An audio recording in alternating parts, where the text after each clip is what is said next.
ಆಚಿ ಮಸಾಲ. ಎಂತ ಅಡಿಗೆಯ ರುಚಿಯಾಗೋ ರಹಸ್ಯವು 20 ರೂಪಾಯಿ. ರೇಣುಕಾ ಸ್ವಾಮಿ ಸಾಕ್ಷಿಗೆ ಬೆದರಿಕೆ ಪ್ರಕರಣಕ್ಕೆ ಸಂಬಂಧಪಟ್ಟಂತೆ ಇದೀಗ ಟ್ವಿಸ್ಟ್ ಸಿಕ್ಕಿದೆ. FSL ವರದಿಯಲ್ಲಿ ಸ್ಫೋಟಕ ಸತ್ಯ ಬಯಲಾಗಿದೆ. ಹಾಗಾದ್ರೆ ರಿವೀಲ್ ಆದಂತ ಸತ್ಯ ಏನು ಅಂತ ಹೇಳಿ ನೋಡ್ತಾ ಹೋಗೋಣ. ವಾಟ್ಸ್ಆಪ್ ಕಾನ್ಫರೆನ್ಸ್ ಕಾಲ್ನಲ್ಲಿ ಇತ್ತು ತಂಡ. ಸಂದೀಪ್ಗೆ ಬೆದರಿಕೆ ಹಾಕಿದ್ದ ಆರೋಪಿ ಪುನೀತ್, ಗೌರವ್ ಶೆಟ್ಟಿ ಹಾಗೂ ಕಿರಣ್ ಅವರ ಕೈವಾಡ ಇತ್ತು ಅನ್ನೋದು ಇಲ್ಲಿ ಪತ್ತೆಯಾಗಿದೆ. ಪುನೀತ್ ಗ್ಯಾಂಗ್ಗೆ ಗೌರವ್ ಹಾಗೆ ಕಿರಣ್ ಗೈಡ್ ಮಾಡಿದ್ರಂತೆ. ಪ್ರಭಾವಿ ಮಹಿಳೆಯಿಂದ ಬಂದಿತ್ತು ಒಂದು ಕರೆ.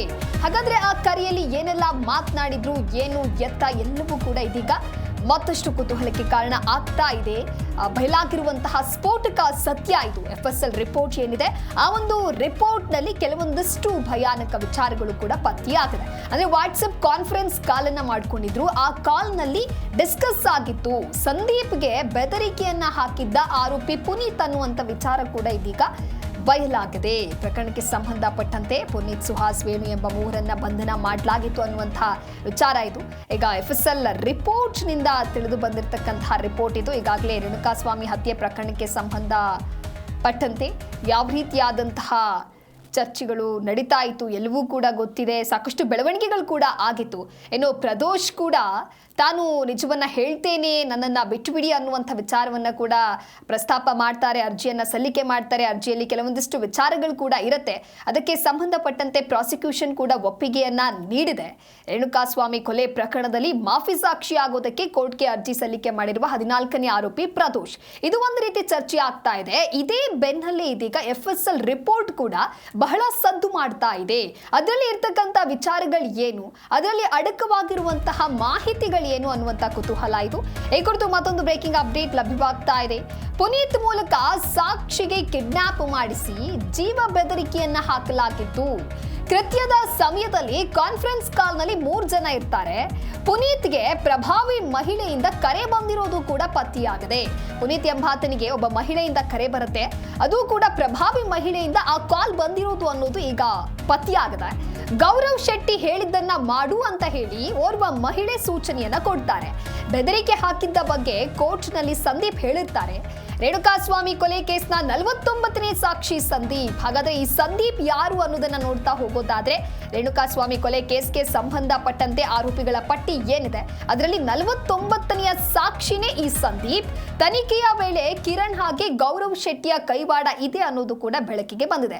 ಈಗಾಗಲೇ ತನಿಖೆಯನ್ನ ವಿವಿಧ ಆಯಾಮಗಳಲ್ಲಿ ಏನ್ ನಡೆಸಲಾಗ್ತಾ ಇದೆ, ಇಂಚಿಂಚು ಮಾಹಿತಿಯನ್ನ ಕೂಡ ಕಲೆ ಹಾಕಲಾಗ್ತಾ ಇದೆ. ಅದರಲ್ಲಿ ಕಿರಣ್ ಹಾಗೆ ಗೌರವ್ ಶೆಟ್ಟಿ ಅವರ ಕೆಲಸ, ಅವರ ಕೈವಾಡ ಇರೋದು ಕೂಡ ಈಗ ಬೆಳಕಿಗೆ ಬಂದಿದೆ. ಇದಕ್ಕೆ ಸಂಬಂಧಪಟ್ಟಂತೆ ಪ್ರಕರಣವನ್ನ ಕಾಮಾಕ್ಷಿಪಾಳ್ಯ ಪೊಲೀಸರು ದಾಖಲಿಸಿಕೊಂಡಿದ್ರು. ಪ್ರಕರಣಕ್ಕೆ ಸಂಬಂಧಪಟ್ಟಂತೆ ಪುನೀತ್, ಸುಹಾಸ್, ವೇಣು ಈ 3 ಜನರನ್ನ ಕೂಡ ಪೊಲೀಸರು ಬಂಧಿಸಿದ್ರು. ದರ್ಶನ್ ಕುಟುಂಬಕ್ಕೆ ಅತ್ಯಾಪ್ತ ಹಾಗೆ ಪ್ರಕರಣದ ಪ್ರಮುಖ ಸಾಕ್ಷಿಯಾಗಿದ್ದ ಪುನೀತ್. ಸಾಕ್ಷಿಗೆ ಬೆದರಿಕೆ ಕೇಸ್ನಲ್ಲಿ ಅರೆಸ್ಟ್ ಆಗಿರ್ತಾನೆ ಪುನೀತ್ ಹಿಂದೆ ಓರ್ವ ಪ್ರಭಾವಿ ಮಹಿಳೆ ಇರೋದು ಕೂಡ ಪತ್ತೆಯಾಗಿದೆ. ಹಾಗಾದ್ರೆ ಆ ಮಹಿಳೆ ಯಾರು, ಆಕೆ ಆ ಸಂದರ್ಭದಲ್ಲಿ ಯಾಕೆ ಕಾಲ್ ಮಾಡ್ತಾಳೆ, ಆಕೆಯ ಗೈಡೆನ್ಸ್ ಅನ್ನ ಇವರು ಯಾಕೆ ಕೇಳ್ತಾರೆ, ಈ ರೀತಿಯಾಗಿ ಕೆಲವೊಂದಿಷ್ಟು ಪ್ರಶ್ನೆಗಳು ಮುನ್ನೆಲೆಗೆ ಬರ್ತಾ ಇದೆ. ಮಹಿಳೆಯೇ ಗೌರವ್ ಶೆಟ್ಟಿ, ಕಿರಣ್ ಹಾಗೆ ಕೆಲವರ ಮೂಲಕ ಬೆದರಿಕೆ ಹಾಕಿಸಿದ್ರು ಅನ್ನೋದು ಕೂಡ ಪತ್ತೆಯಾಗಿದೆ. ಪುನೀತ್ ಮೂಲಕ ಕಾನ್ಫರೆನ್ಸ್ ಕಾಲ್ ನಲ್ಲಿ ಬೆದರಿಕೆ ಹಾಕಿಸಿರೋದು ತಿಳಿದು ಬಂದಿದೆ. ಸಾಕ್ಷಿಯನ್ನ ಕಿಡ್ನಾಪ್ ಮಾಡಿ ಬೆದರಿಕೆ ಹಾಕಿದ್ದ ಪುನೀತ್ ಹಾಗೂ ತಂಡ. ಇವರ ಹಿಂದೆ ಇರುವಂತ ಮಹಿಳೆ ಯಾರು? ಸದ್ಯ ಕಿರಣ್ ಹಾಗೆ ಗೌರವ್ ಶೆಟ್ಟಿಗೆ ಪೊಲೀಸರು ವಿಚಾರಣೆಯನ್ನು ಮಾಡ್ತಾ ಇದ್ದಾರೆ. ಇಬ್ಬರ ವಿರುದ್ಧ ಕಾನೂನು ಕ್ರಮವನ್ನು ಜರುಗಿಸೋದಕ್ಕೆ ಪೊಲೀಸರು ಸಿದ್ಧತೆಗಳನ್ನ ಮಾಡ್ಕೊಳ್ತಾ ಇದ್ದಾರೆ. ಮತ್ತೊಂದು ಟೆಕ್ನಿಕಲ್ ರಿಪೋರ್ಟ್ ಈಗ ಪೊಲೀಸರಿಗೆ ಸಿಗಬೇಕಿದೆ. ಆ ವರದಿ ಸಿಕ್ಕ ಬಳಿಕ ಅಷ್ಟೇ ಮತ್ತಷ್ಟು ಸತ್ಯ ಹೊರಗೆ ಬರುವಂತ ಸಾಧ್ಯತೆಗಳಿದೆ. ಹಾಗಾದ್ರೆ ನಿಜಕ್ಕೂ ಏನ್ ಆಗಿತ್ತು, ಆ ಕಾನ್ಫರೆನ್ಸ್ ಕಾಲ್ ನಲ್ಲಿ ಯಾರು ಗೈಡ್ ಮಾಡ್ತಾ ಇದ್ರು, ಏನ್ ಹೇಳ್ತಾ ಇದ್ರು, ಅವರ ಮಾತನ್ನ ಇವ್ರು ಯಾಕೆ ಕೇಳ್ತಾ ಇದ್ರು, ಇವರ ಪ್ರೀ ಪ್ಲಾನ್ ಯಾವ ರೀತಿಯಾಗಿತ್ತು, ಈ ರೀತಿಯಾದಂತಹ ವಿಚಾರಣೆಯನ್ನ ಮಾಡೋದಕ್ಕೆ ಇದೀಗ ಪೊಲೀಸರು ಮುಂದಾಗಿದ್ದಾರೆ. ಈಗಾಗಲೇ FSL ರಿಪೋರ್ಟ್ ಸಿಕ್ಕಿದೆ. ಅದಾದ ನಂತರದಲ್ಲಿ ಮತ್ತೊಂದು ಟೆಕ್ನಿಕಲ್ ರಿಪೋರ್ಟ್ ಕೂಡ ಪೊಲೀಸರಿಗೆ ಸಿಗಬೇಕಿದೆ. ಅದಾದ ನಂತರದಲ್ಲಿನೇ ಏನು ಎತ್ತ ತಿಳಿದು ಬರಲಿದೆ. ಈ ಕುರಿತು ಮತ್ತಷ್ಟು ಮಾಹಿತಿಯನ್ನು ನೀಡ್ತಾರೆ ನಮ್ಮ ಪ್ರತಿನಿಧಿ ವಿಶ್ವನಾಥ್ ದೂರವಾಣಿ ಸಂಪರ್ಕದಲ್ಲಿ. ವಿಶ್ವನಾಥ್, ರೇಣುಕಾಸ್ವಾಮಿ ಸಾಕ್ಷಿ ಬೆದರಿಕೆಯ ಪ್ರಕರಣಕ್ಕೆ ಟ್ವಿಸ್ಟ್ ಅಂತ ಹೇಳಿದ್ರೆ FSL ರಿಪೋರ್ಟ್ ನಲ್ಲಿ ಬಯಲಾದಂತ ಸತ್ಯಗಳಾವುದು, ಇನ್ಯಾವೆಲ್ಲ ರಿಪೋರ್ಟ್ಗಳು ಹೊರ ಬರಬೇಕಿದೆ, ಸದ್ಯಕ್ಕೆ ಸಿಗ್ತಾ ಇರುವಂತ ಮಾಹಿತಿ ಏನು?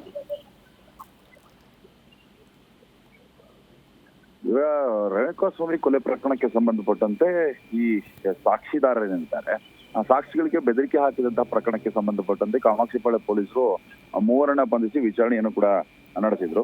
ಈಗ ಅದರಲ್ಲಿ ಪುನೀತ್ ಮೂಲಕ, ಅಂದ್ರೆ ಆರೋಪಿ ಪುನೀತ್ ಏನಿದ್ದಾನೆ ಆತನ ಮೂಲಕ ಈ ಗೌರವ್ ಶೆಟ್ಟಿ ಎಂಬಾತ ಬೆದರಿಕೆ ಹಾಕಿಸಿರುವಂತದ್ದು ಇಲ್ಲಿ ಮೇಲ್ನೋಟಕ್ಕೆ ಗೊತ್ತಾಗ್ತಾ ಇರುವಂತದ್ದು. ಯಾಕಂತಂದ್ರೆ ಇವರ ಮೊಬೈಲ್ಗಳನ್ನ ಸೀಸ್ ಮಾಡಿ FSL ಗೆ ಕಳಿಸಿದಂತಹ ಸಂದರ್ಭದಲ್ಲಿ ಅದರಲ್ಲಿ ಅಂದ್ರೆ ವಾಟ್ಸ್ಆಪ್ ಕರೆಗಳಲ್ಲಿ ಮಾತನಾಡಿರುವಂತದ್ದು ಮೇಲ್ನೋಟಕ್ಕೆ ಗೊತ್ತಾಗ್ತಾ ಇರುವಂತದ್ದು. ಹೀಗಾಗಿ FSL ರಿಪೋರ್ಟ್ ನಲ್ಲಿ ಬಂದಂತಹ ವಿಚಾರಗಳನ್ನ ಇಟ್ಕೊಂಡು ಈ ಕಿರಣ್ ಹಾಗೂ ಈ ಗೌರವ್ ಶೆಟ್ಟಿ ಇಬ್ರು ಕೂಡ ಕಾನ್ಫರೆನ್ಸ್ ಕಾಲ್ ಅಲ್ಲಿ ಇದ್ದು ಅನ್ನೋದು ಕೂಡ ಪತ್ತೆ ಆಗ್ತಾ ಇರುವಂತದ್ದು. ಇನ್ನು ಈ ಗೌರವ್ ಶೆಟ್ಟಿ ಮತ್ತು ಕಿರಣ್ ಕಾಲ್ ನಲ್ಲಿ ಇದ್ಕೊಂಡು ಪುನೀತನ್ ಟೀಮ್ಗೆ ಗೈಡ್ ಕೂಡ ಮಾಡಿದ್ರಂತೆ. ಅದೇ ರೀತಿಯಾಗಿ ಪುನೀತ್ ಮೂಲಕ ಈ ಸಾಕ್ಷಿಗೆ ಕಿಡ್ನಾಪ್ ಮಾಡಿಸಿ ಜೀವ ಬೆದರಿಕೆ ಕೂಡ ಹಾಕ್ಸಿದ್ರು ಅನ್ನೋದು ಮಾಹಿತಿ ಕೂಡ ಗೊತ್ತಾಗ್ತಾ ಇರುವಂತದ್ದು. ಹೀಗಾಗಿ ಏನು ಈ ಗೌರವ್ ಶೆಟ್ಟಿ ಹೇಳಿದ್ದನ್ನ ಮಾಡುವಂತ ಒಬ್ಬ ಪ್ರಭಾವಿ ಮಹಿಳೆ ಕೂಡ ಸೂಚನೆಯನ್ನ ಕೊಟ್ಟಿದ್ಲು ಅನ್ನೋ ಒಂದು ಮಾಹಿತಿ ಕೂಡ ಗೊತ್ತಾಗ್ತಾ ಇರುವಂತದ್ದು. ಪ್ರಕರಣ ಸಂಬಂಧ ಈಗ ಪುನೀತ್ ಆಗಿರ್ಬೋದು, ಸುಹಾಸ್ ಆಗಿರ್ಬೋದು, ಮತ್ತೆ ವೇಣು ಆಗಿರ್ಬೋದು, ಈ ಮೂವರನ್ನ ಬಂಧನ ಮಾಡಲಾಗಿತ್ತು. ಮತ್ತು ಈ ದರ್ಶನ್ ಕುಟುಂಬಕ್ಕೆ ಈ ಸೋಷಿಯಲ್ ಮೀಡಿಯಾ ಅಂದ್ರೆ ದರ್ಶನ್ ಸೋಷಿಯಲ್ ಮೀಡಿಯಾ ಅಕೌಂಟ್ಗಳಾಗಿರ್ಬೋದು, ಬೇರೆ ಬೇರೆ ಖಾತೆಗಳೇನಿತ್ತು ಅವೆಲ್ಲವನ್ನು ಕೂಡ ಪುನೀತ್ ಹ್ಯಾಂಡಲ್ ಮಾಡ್ತಾ ಇದ್ದ. ಹೀಗಾಗಿ ಪುನೀತ್ ಹಿಂದೆ ಒಬ್ಬ ಪ್ರಭಾವಿ ಮಹಿಳೆ ಇರೋದು ಕೂಡ ಪತ್ತೆ ಆಗ್ತಾ ಇದೆ. ಹೀಗಾಗಿ ಈ ಒಂದು ಟೆಕ್ನಿಕಲ್ ಎವಿಡೆನ್ಸ್ ಗಳ ಆಧಾರದ ಮೇಲೆ ಈ ಗೌರವ್ ಶೆಟ್ಟಿ ಏನಿದ್ದಾನೆ, ಕಿರಣ್ ಏನಿದ್ದಾನೆ, ಇವರಿಗೆ ಒಂದು ನೋಟಿಸ್ ಅನ್ನ ಕೊಟ್ಟು ಕರೆಸಿ ವಿಚಾರಣೆ ನಡೆಸುವಂತಹ ಪ್ರಕ್ರಿಯೆಯನ್ನು ಕೂಡ ಮುಂದಿನ ದಿನಮಾನಗಳಲ್ಲಿ ಕಾಮಾಕ್ಷಿಪಾಳ್ಯ ಪೊಲೀಸರು ಮಾಡೋದಿದ್ದಾರೆ. ಒಟ್ಟಾರೆಯಾಗಿ ಆ ಪ್ರಭಾವಿ ಮಹಿಳೆ ಯಾರು ಮತ್ತು ಈ ಕಿರಣ್ ಮತ್ತು ಗೌರವ್ ಶೆಟ್ಟಿ ಏನಿದ್ದಾರೆ, ಈ ಮೂವರ ಮುಖಾಂತರವಾಗಿ ಈ ಸಾಕ್ಷಿಗಳಿಗೆ ಬೆದರಿಕೆ ಹಾಕಿರುವಂತದ್ದು ದೊಡ್ಡ ಮಟ್ಟಕ್ಕೆ ಒಂದು ಅಪರಾಧ ಕೃತ್ಯ ಅದು. ಹೀಗಾಗಿ ಪೊಲೀಸರು ಪ್ರಕರಣವನ್ನ ಗಂಭೀರವಾಗಿ ತೆಗೆದುಕೊಂಡಿರುವಂತದ್ದು. ಸದ್ಯಕ್ಕೆ ಇವ್ರಿಗೂ ಕೂಡ ನೋಟಿಸ್ ಅನ್ನ ಕೊಟ್ಟು ಕರೆಸಿ ವಿಚಾರಣೆ ನಡೆಸುವಂತಹ ಪ್ರಕ್ರಿಯೆ ತೊಡ್ಕೊಳ್ತಾರೆ. ಏನಾದರೂ ತಪ್ಪುಕೊಂಡ ಸಂದರ್ಭದಲ್ಲಿ ಅವರನ್ನು ಕೂಡ ಬಂಧಿಸಿ ಮುಂದಿನ ಕಾನೂನು ಕ್ರಮವನ್ನು ತೆಗೆದುಕೊಳ್ಳೋದಕ್ಕೆ ಕಾಮಾಕ್ಷಿಪಾಳ್ಯ ಪೊಲೀಸರು ಮುಂದಾಗಿರಬಹುದು. ದೇವಿಯಾ. ಓಕೆ, ಥ್ಯಾಂಕ್ ಯು ವಿಶ್ವನಾಥ್ ನಿಮ್ಮೆಲ್ಲ ಮಾಹಿತಿಗಾಗಿ. ನಮ್ಮ ಪ್ರತಿನಿಧಿ ವಿಶ್ವನಾಥ್ ಕೂಡ ಈ ವಿಚಾರವಾಗಿ ಮಾಹಿತಿಯನ್ನ ನೀಡ್ತಾ ಇದ್ರು. ಸದ್ಯಕ್ಕೆ ಸಿಕ್ಕಿರುವಂತಹ FSL ರಿಪೋರ್ಟ್ ಏನಿದೆ ಆ ರಿಪೋರ್ಟ್ ನಲ್ಲಿ ಕೆಲವೊಂದಿಷ್ಟು ಮಾಹಿತಿಗಳು ಕೂಡ ರಿವೀಲ್ ಆಗಿದೆ. ಹಾಗೆ ಇನ್ನೊಂದು ಟೆಕ್ನಿಕಲ್ ರಿಪೋರ್ಟ್ ಕೂಡ ಪೊಲೀಸರ ಕೈಗೆ ಸಿಗಬೇಕಿದೆ.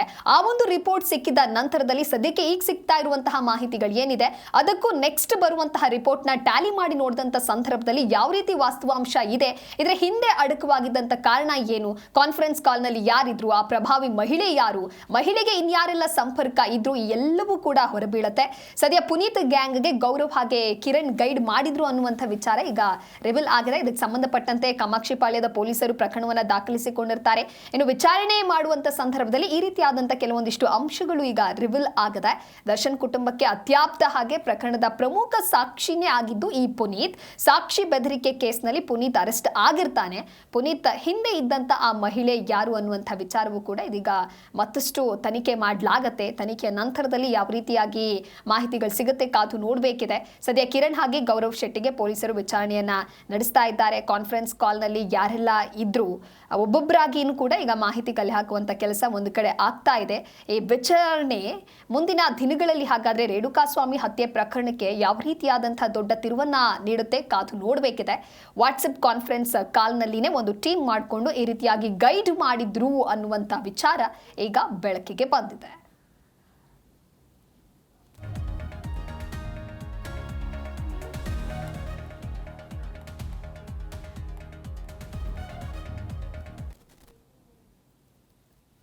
ಮಾಫಿ ಸಾಕ್ಷಿಯಾಗೋದಕ್ಕೆ ಪ್ರದೋಷ್ ಸೆಷನ್ಸ್ ಕೋರ್ಟ್ಗೆ ಅರ್ಜಿ ಸಲ್ಲಿಕೆ ಮಾಡುತ್ತಾರೆ. ಹೈಕೋರ್ಟ್ಗೆ ಮೇಲ್ಮನವಿಯನ್ನು ಸಲ್ಲಿಕೆ ಮಾಡೋದಕ್ಕೆ ನಟ ದರ್ಶನ್ ಇದೀಗ ಸಿದ್ಧತೆಯನ್ನ ಮಾಡಿಕೊಳ್ತಾ ಇದ್ದಾರೆ.